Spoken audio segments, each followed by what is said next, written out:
नमस्कार, मैं हूं आपके साथ गौरव राजेंद्र। बुलेटिन की शुरुआत करते हैं। केंद्र में मोदी सरकार के 11 साल पूरे हो चुके हैं, जिसको लेकर जो है लखनऊ के ताज होटल में साधना ग्रुप ने एक कार्यक्रम का आयोजन किया। इस दौरान जो है कार्यक्रम में यूपी के सरकार के पर्यटन एवं संस्कृति मंत्री जयवीर सिंह समेत जो है कई जानी मानी हस्तियों ने शिरकत की।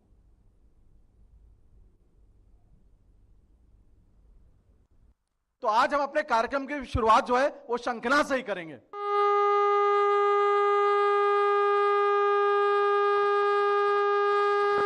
धन्यवाद। अब मैं चाहूंगा हमारे आदरणीय मंत्री जी कृपया मंच पे आए और हम उनसे सेशन की शुरुआत करें, क्योंकि बहुत कम ही अवसर मिलता है हमें जब आदरणीय मंत्री जी ने जो 11 वर्षों में खास तौर से जो काम हुए हैं और जो इन्होंने अपने मंत्रालय में काम किए उसके बारे में आपको अवगत कराएंगे। मंत्री जी, आपका सबसे पहले बहुत बहुत स्वागत है साधना समूह के इस आयोजन में, और आपने अपना समय दिया उसके लिए हम पूरे आत्मा से आपका बहुत बहुत धन्यवाद देते हैं। और हम चाहेंगे कि कार्यक्रम की शुरुआत करें। 11 सालों के लिए कि में जो काम हुए हैं उसके बारे में हमारे दर्शकों से प्लीज बताएं। पहले तो भाई ब्रजमोहन जी को बहुत बहुत धन्यवाद, कृतज्ञता कि आज बहुत सारे साधना समूह के दर्शकों के सामने देश और प्रदेश की सांस्कृतिक और पर्यटन की गतिविधियों को रखने का आपने अवसर दिया। आपका बहुत बहुत आभार, धन्यवाद। जैसा कि सब लोग अवगत हैं कि 2017 से पहले उत्तर प्रदेश की पहचान बीमारू राज्य के रूप में, दंगाई प्रदेश के रूप में, आतताइयों के रूप में जानी जाती थी। स्थिति यहाँ तक थी कि न प्रदेश में कोई निवेशक अपने निवेश को राजी होता था। विदेश छोड़ दो, अपने उत्तर प्रदेश के रहने वाले भी जो बड़े औद्योगिक घराने थे वो भी अपना निवेश उत्तर प्रदेश में करने के लिए राजी नहीं थे। गांव की कनेक्टिविटी हो, शहरों की कनेक्टिविटी हो, या प्रदेश से जो महत्वपूर्ण मार्ग है उनकी कनेक्टिविटी हो, जीर्ण शीर्ण टूटी फूटी सड़कों से प्रदेश की पहचान थी। बिजली में आपूर्ति में माना जाता था कि कब बिजली आई ये महत्वपूर्ण था, जाने का कोई समय नहीं। बिजली जाती ही थी, थोड़ी बहुत बिजली की उपलब्धता थी। जो पीड़ता था वही जेल जाता था, अपराधी थाने चलाने का काम करता थे। बल्कि सरकार के गिने चुने हर जिले में एक सुपर सीएम बना रखे थे जो पूरी सारी पावर वहां के प्रशासन की एक्सरसाइज करते थे। उन्हीं के इशारों पर उत्पीड़ित होने वाले व्यक्ति के साथ अन्याय होता था। सर, सबसे पहले तो आपका बहुत बहुत धन्यवाद। आज सौभाग्य है हमारे लखनऊ में आज आप मौजूद हैं। बात हो रही है सर आदरणीय प्रधानमंत्री श्री नरेंद्र मोदी जी के तीसरे कार्यकाल के पहले वर्ष की और 11 वर्षों के कार्यकाल की केंद्र सरकार में और पूरे देश में। सर, क्या कहना चाहेंगे सर आप? देखिए, मेरा अभी कुछ दिन पहले दैनिक जागरण और हिंदुस्तान अखबार में इस पे लेख भी मैंने लिखा था कि पिछले 11 साल में देश को जो एक करिश्माई, एक निर्णय लेने वाला, कठिन निर्णय लेके और उसको इम्प्लीमेंट करने वाला, और जो पूरी दुनिया में देश को एक आर्थिक सामरिक ताकत बनाने की जो सोच रखने वाला हमारा जो नेतृत्व है माननीय प्रधानमंत्री नरेंद्र मोदी जी के रूप में, वो एक अद्भुत है। और जो एक निष्क्रिय प्रशासन था, जो एक निष्क्रिय प्रशासन था 11 वर्ष पहले, उसको उन्होंने पूरी उसी मशीन को, देखिए ये कोई उन्होंने मशीन नहीं बदली, सिर्फ जो उनकी एक टीम थी वो चेहरे बदले, इंस्टीट्यूशन वही रहे, संस्थाएं वही रहीं। उन्हीं संस्थाओं से उन्होंने एक नेतृत्व दिखाकर, एक निर्णय लेने की क्षमता दिखाकर आज इतना बड़ा परिवर्तन किया है। मैं आपको ये बताऊं, मैं अभी इंग्लैंड की कैम्ब्रिज यूनिवर्सिटी में इसी विषय पे बोलने के लिए गया था, तो वहाँ भी मैंने लोगों को बताया कि आज देखिए 2014 से पहले 2014 में हमारी जो अर्थव्यवस्था थी वो दुनिया की 10वीं 11वीं अर्थव्यवस्था थी, और आज हम चौथी अर्थव्यवस्था से तीसरी अर्थव्यवस्था बनने जा रहे हैं। चौथी हो गए, तीसरी बनने जा रहे हैं। बहुत बड़ा परिवर्तन है। हमारे साथ एक और गेस्ट हमारे सेशन में मौजूद हैं, आचार्य विजय वर्मा जी हैं। 11 साल बेमिसाल हमने आज का प्रोग्राम का कंसेप्ट रखा है। 2014 में देश के प्रधानमंत्री आदरणीय श्री नरेंद्र मोदी जी ने उन्होंने पदभार ग्रहण किया और उनके तीसरे कार्यकाल का पहला साल 9 जून को समाप्त हो जाता है। क्या लगता है आपको कि आदरणीय प्रधानमंत्री मोदी जी के लिए आने वाला समय कैसा है, और वही हमारे देश के ऐसे प्रधानमंत्री क्यों बने या कैसे बन पाए? मोदी जी के बारे में मेरे पास बहुत सारी चीज़ें हैं कहने के लिए, और इसके लिए तो पूरा एपिसोड हमको बनाना पड़ेगा। लेकिन हमको जब उनकी कुंडली का हमने एनालिसिस किया था सबसे पहले, तो हमको एक ही चीज़ समझ में आई थी कि ये आदमी को देश के प्रधानमंत्री बनना है, और देश को बदलने के लिए इससे ज़्यादा सशक्त आदमी कोई नहीं हो सकता। एक तो उनके निर्णय लेने की क्षमता, कुंडली उनकी जो देखी तो कुंडली को देख के मैं बहुत प्रभावित हुआ, और ईश्वर उन्हें अच्छा स्वास्थ्य लाभ दे। और अभी हमको लगता है कि बहुत कुछ ऐसी चीज़ें हैं जो 11 साल में पूरी नहीं हुई हैं, अभी बहुत बाकी है। और ऐसा मेरे को लगता है कि 47 से लेकर और अभी तक जितनी भी चीज़ें थीं वो सिर्फ 11 साल की अगर हम देखें तो बहुत सी चीज़ें इतनी तेज़ी से, इतनी रफ्तार के साथ कई मुद्दों पे डिसीजन लिए गए। मेरा सौभाग्य है कि आपके चैनल के माध्यम से हम खुल के कह पा रहे हैं। मोदी जी की जो कुंडली है वो वृश्चिक लग्न की है, और लग्न में मंगल और चंद्रमा दोनों बैठे हुए हैं, और मंगल उनका शनि के नक्षत्र में होने की वजह से जैसे ही 2011 के आसपास से चंद्रमा की महादशा उनकी शुरू हुई, तो वैसे ही हमको ये समझ में आ गया था कि कोई जमीन से जुड़ा हुआ आदमी, जो एक जमीन में एक एक जगह का घूमा फिरा, लोगों की ज़रूरतों को समझने वाला, एक दूसरे की मनसा को समझने वाला, घर परिवार सब कुछ छोड़ के विचरण करने वाला आदमी, जगह जगह पे रहना, हर शहर में रहना, और मतलब इस तरह का आदमी ही देश को आगे लेके जा सकता है। मेरे को लगता है कि जो राजा की तरह के रहता हो तो वो तो राजा है ही है, लेकिन प्रजा बन के जो काम करने वाला हो वो समझ सकता है कि प्रजा की जरूरतें क्या हैं, तो वो मोदी जी का व्यक्तित्व है। और सर, सबसे पहले तो आपको बहुत बधाई कि आपने अभी निदेशक सूचना का पदभार ग्रहण किया है। Thank you. ये विभाग सीधे मुख्यमंत्री योगी आदित्यनाथ जी को सीधे रिपोर्ट करता है, और मुख्यमंत्री योगी आदित्यनाथ जी की जो छवि है वो 2017 से 19 में अलग हुई, 19 से 22 में अलग हुई, और अब 2025 में वो बहुत टॉप लेवल पे जा चुकी है। तो ऐसे पदभार को ग्रहण करके क्या कहना चाहेंगे आप सर? और बात 11 साल बेमिसाल की भी हो रही है, और 8 साल जो आदरणीय मुख्यमंत्री जी भी उसमें एक बड़े डिब्बे के रूप में शामिल हैं, तो क्या कहना चाहेंगे सर आप इस बारे में? सबसे पहले तो मैं आपके चैनल को और आपको धन्यवाद देता हूँ, आपने मुझे यहाँ बैठकर अपनी बात कहने का मौका दिया। दूसरा, जो सरकार के कार्यकलाप हैं 11 वर्ष और 8 वर्ष के, इस विषय में चूँकि मेरे कार्य का एक अंग है, और मुझे सरकार की योजनाएं, सरकार के द्वारा किए गए कार्य, इनको पब्लिक तक पहुँचाना और उनको जो रियल बेनिफिशियरी है उसका जो आइडेंटिफिकेशन है, जो डिलीवरी है, उस मैकेनिज्म के बारे में लोगों को बताना, ये मेरा कार्य है। और मैं अपने आप को भाग्यशाली मानता हूँ कि इतनी लंबी सेवा के बाद मुझे ऐसी एक जिम्मेदारी दी गई है, जिसके लिए मैं जो फील्ड में मेरे द्वारा किए गए कार्य हैं, जो मेरा अनुभव है, जो मैंने महसूस किया कई बार की जो पॉलिसीज हैं वो कैसे जो एक्चुअल नीडी आदमी है जिसके पास वो पहुँचनी चाहिए, वहाँ पहुँचने में जो पॉलिसी में गैप्स होते हैं उनका आइडेंटिफिकेशन संबंधित विभागों द्वारा किया भी जाता है समय समय पर। उनको ठीक करके हम किस प्रकार से सरकार की बात को प्रभावी ढंग से पब्लिक तक पहुंचा सकते हैं, तो ये करने का मौका मिला, और मुझे अभी तक का जो अनुभव है काफ़ी अच्छा है, और मैं लगता है कि जब इस जिम्मेदारी को पूरी ईमानदारी के साथ निभा पाऊंगा। रमेश सिंह राजा भदौरिया जी, ये बीजेपी के नेता हैं, आज के इस कार्यक्रम में आपका स्वागत है। आज हम 11 साल विकास के मना रहे हैं। ये बहुत बड़ा पर्व है हमारे भारत के लिए, क्योंकि इन 11 सालों में हमने ऐसी ऐतिहासिक डेवलपमेंट्स देखी है जो हम कहीं ना कहीं जिसका इंतज़ार कर रहे थे। और आज की तारीख में बीजेपी एक ऐसा बड़ा पार्टी बन के उभर के आया है जिसने अपना कहीं ना कहीं एक डंका बजाया है। तो आज मैं आपका स्वागत करना चाहूँगी। जी बहुत बहुत धन्यवाद, और मैं साधना न्यूज़ और साधना चैनल को बहुत बहुत धन्यवाद और बधाई देता हूं इस कार्यक्रम को करने के लिए।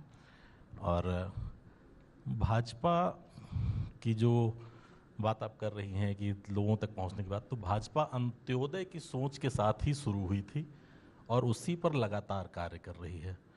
और हमारे नेता मोदी जी, वो चूँकि बहुत नीचे से जुड़ के रहे हैं हमेशा से, कोई बहुत बड़े उससे संस्थान से कहीं आए नहीं हैं वो, और जनता को जोड़ के चलना उनकी हॉबी है, उनकी आदत है। तो वो एक एक दर्द और एक एक चीज़ को पहचानते हैं। तो जो जिस चीज़ को फील किया है या जिस चीज़ से गुजरा है, वो सबसे अच्छा उस चीज़ का इलाज कर सकता है या उसके लिए सोच सकता है। अगर हम जनता के परेशानियों की बात करें तो जैसे ODF लेके हम लोग चल रहे थे, आज सरकार ने गांव में घर घर शौचालय जो हम लेके आए, सरकार मोदी जी की बहुत बड़ी सोच थी, जो एक सामान्य जनता की जो दिक्कतें थी इस महिलाओं की, उसको लेके आगे बढ़े और आज गांव-गांव तक उस चीज़ को पहुंचाया। आम जनमानस की समस्या थी वो, बहू बेटियों की समस्या थी वो। हम गांव से जुड़े हैं, चूँकि हम जानते थे कि अगर सूर्योदय हो गया, उसके बाद अगर तबीयत खराब भी है तो कितनी समस्याओं को झेलना पड़ता था। आज उन समस्याओं से लोग नहीं जा पा रहे हैं। और आज हमारे साथ बैठे हैं अमित पाठक जी। ये मेदांता हॉस्पिटल के एडमिनिस्ट्रेशन को पूरी तरह से देखते हैं और इनसे बढ़िया गेस्ट हमारे साथ आज नहीं हो सकता, जो विकास मेडिकल, स्पेशली मेडिकल में जो विकास हो रहा है उसके बारे में बात कर सके। इससे पहले कि मैं उनसे कुछ सवालात करूं, मैं चाहती हूं कि वो अपने बारे में कुछ बताएं। नमस्कार, साधना चैनल को बहुत बहुत धन्यवाद मेरी तरफ से, ब्रजमोहन जी को और आपको। मैं एक एविएशन इंडस्ट्री से मैं आता था पहले। जेड एवेज में मैंने 21 साल काम किया और वहाँ पर मैं स्टेशन को हेड करता था लखनऊ को, और जेड एवेज को भी मैंने स्टार्ट किया लखनऊ में। वहाँ पर डॉक्टर त्रेहन से ये प्रेरणा मिली कि मैं हेल्थ इंडस्ट्री ज्वाइन करूं, और वहाँ से फिर मैं मेदांता लखनऊ को ज्वाइन किया। अभी 8 साल हो गए हैं, और जैसे ही हमने ज्वाइन किया था 17 में, आई थिंक 19 में हम लोग एक भारी समस्या जो कोविड थी उसमें फंस गए थे हम लोग, और उसको somehow we have manage well. मैं उस कोविड पीरियड का इंचार्ज था, एडमिशन इंचार्ज था, तो उस कोविड पीरियड को मैंने जिया है, और मैं जानता हूँ उस त्रासदी को हम लोगों ने किस तरीके से सामना किया, और आज हम लोग बेटर स्थिति में खड़े हुए हैं। और अभी जो वेदांता में जो पार्ट है मेरा, मैं जहाँ पर हम लोगों ने एक कोड एक्स बनाया हुआ है वेदांता में। जो कोड एक्स होता है कि जब पेशेंट का अटेंडेंट या पेशेंट कहीं से भी जब उसको कोई प्रॉब्लम होती है या कोई कम्युनिकेशन गैप्स होते हैं, उनको वो ढूंढने में कोशिश करता है कि किसी से बात हो जाए हमारी, क्योंकि डॉक्टर तो अपना टेक्निकल चीज़ बता रहा है कि मरीज़ की हालत ऐसी है वैसी है, बट उसको जो फिल इन द ब्लैंक्स होते हैं, जो वेदांता में या किसी भी हॉस्पिटल में होना चाहिए, मैं कहता हूँ, तो वो एक पॉइंट ऑफ कॉन्टैक्ट है। वो है मेरा एक छोटा सा ऑफिस है जहाँ पर एवरीबडी इज़ वेलकम्ड। वहाँ पर मैं हर चीज़ उनको ब्रीफ करता हूँ, मेडिकली नॉन मेडिकली जो भी मदद होती है मैं करता हूँ। I think that gives a real impact in the market की वेदांता इज़ डूइंग गुड।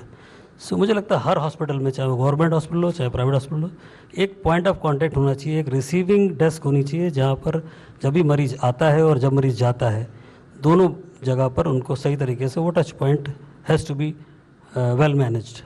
गौर प्रकाश जी, आप 11 साल बेमिसाल के ऊपर आपकी मैं चाहूंगा राय, और कृपया संक्षिप्त में आप अपनी बात को रखें please. Respected ma'am, respected elders, respected people from the government, it's an honor that we are seeing an India which starts leading from the front. From strategic restraints to strategic retaliation is today's mantra. I think this is unheard. सुनने को नहीं मिला कि आज की तारीख में the world diaspora is with us. From Operation Balakot to Operation Sindoor, salute to the armed forces, salute to the leadership of our country that today we feel secured. This is a big change. From, I repeat again, from strategic restraints to strategic retaliation is the mantra of New India. Article 370, impossible, we did it. You see the direct transfers today to the underprivileged, bridging the divide of the rural India to the urban world, phenomenal. The direct transfer schemes have been outstanding. I think the world is looking at us to understand what are these transfers all about. From Jan Dhan Yojana to Ujjwala Yojana, you name it, to Jal Yojana, Aadhaar linking to 1.3 billion people. It's phenomenal.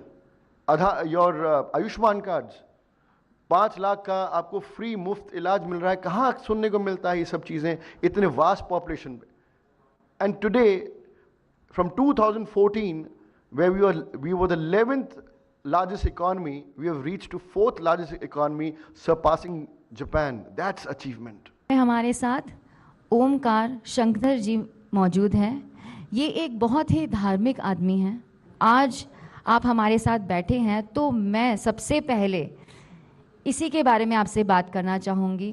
Ayodhya में जो इतना बड़ा हमारी सरकार ने एक इतना बड़ा अचीवमेंट लिया, इस पे आपका क्या दृष्टिकोण रहा? नमस्कार मैडम, मैं ब्रजमोहन जी और आप तनुश्री जी का बहुत बहुत स्वागत, धन्यवाद आप लोगों को कि मुझे आपने इस चैनल में आमंत्रित किया. मोदी जी के बारे में तो बस यही है कि 11 साल बेमिसाल, आपने नाम भी उनको ऐसा दे दिया. तो मैं यही कहना चाहूँगा कि मोदी जी, जैसे पहले कहा जाता था कि भारत सोने की चिड़िया, अभी भी मैं सुन रहा था तो भी यही चिड़िया कहा गया. तो पहले चिड़िया था, तो चिड़िया जब तक था तब तक खूब लूटा लोगों ने, खूब लूटा, अंग्रेज़ों ने खूब लूटा, सब ने खूब लूटा, जो क्योंकि सोने की चिड़िया थी वो. अब मोदी जी ने इसको बना दिया सोने का शेर. तो अब सोने का शेर जो है, इसके सामने आ करके कोई लूट के दिखाए. चिड़िया को तो लूट सकता है कोई भी, शेर को कोई नहीं लूट सकता. तो शेर के सामने आने के लिए शेर ही बनना पड़ेगा. तो शेर ऐसा कोई है नहीं जो मोदी जी के सामने टिक सके. और मोदी जी शेर ही नहीं है, वो बबर शेर है इस समय. तो उन्होंने जो करा है, और राम मंदिर की बात है, तो हमारा राम मंदिर का ये जो 500 साल बाद हमारे रामलला विराजमान हुए, तो इसके लिए एक ही बात मैं कहूँगा कि पहले रामलला टाट में थे और मोदी जी ने इनको ठाठ में कर दिया है. तो शक्तिपीठ सर्किट हमारे यहाँ है. विंध्यवासिनी धाम का बहुत ही अच्छी तरीके से पूरा संवरण किया गया है, विकास किया गया है, और अब जितने भी श्रद्धालु वहाँ जाते हैं वो उसका अनुभव प्राप्त कर रहे हैं. अब हम लोग जो है ललिता देवी जो शक्तिपीठ है, देवी पाटन शक्तिपीठ है, शाकुंभरी शक्तिपीठ है, इस तरीके के अन्य शक्तिपीठों का भी विकास पर्यटन की दृष्टि से कर रहे हैं. वहाँ पे पर्यटकों के लिए सुविधाएं स्थापित कर रहे हैं. तो ये जो 11 वर्षों में जो कार्य हुए हैं, ऐसा प्रतीत होता है कि इससे पूर्व ये सारे स्थल उपेक्षित से थे.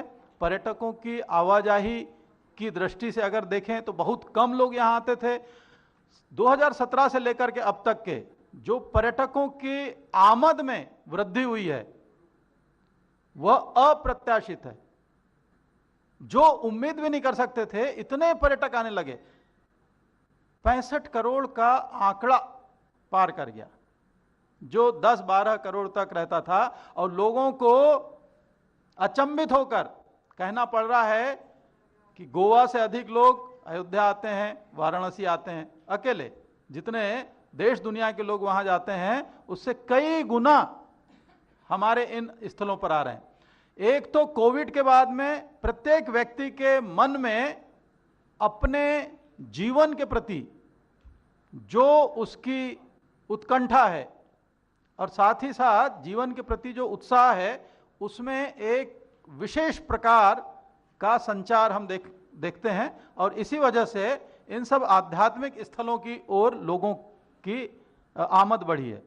तो उत्तर प्रदेश में 11 वर्षों में लगभग 2000 स्थलों पर हमने कायाकल्प का कार्य किया है. यहाँ पर चाहे बेंच हो, शौचालय हो, पेयजल व्यवस्था हो, यात्री हाल हो, लाइट्स हो, पहुंच मार्ग हो, या वहाँ की लैंडस्केपिंग हो. दिशा सूचक हैं, वहाँ पर लाइट्स के साथ ही साथ जो बहुत सारे संकेतक हैं, वो सब कुछ प्रस्तुत किया गया है। और आपका स्वागत करते हुए मुझे बहुत गर्व महसूस हो रहा है।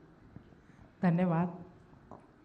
लखनऊ में लगातार दूसरी बार एक महिला मेयर बनी है और आपको सोशल मीडिया में इतना एक्टिव देख के मैं बहुत गर्व फील कर रही हूँ, क्योंकि मैं कल भी देख रही थी कि आप ऑन फील्ड थी और आप आंध्र प्रदेश से आए हुए लोगों को उनके साथ पूरा दिन रही हैं। और सबसे बढ़िया चीज़ मुझे ये लगी कि आप जन नागरिक को बोल रहे थे कि मैं नहीं आ पाई आपके भंडारे के लिए। मुझे इतना अच्छा लगा कि आप लोकल लोगों के साथ इतना जुड़ी हुई हैं। हर किसी को हर स्टेज पे पता है कि मेयर मैम सबके लिए क्या कर रही हैं। तो धन्यवाद।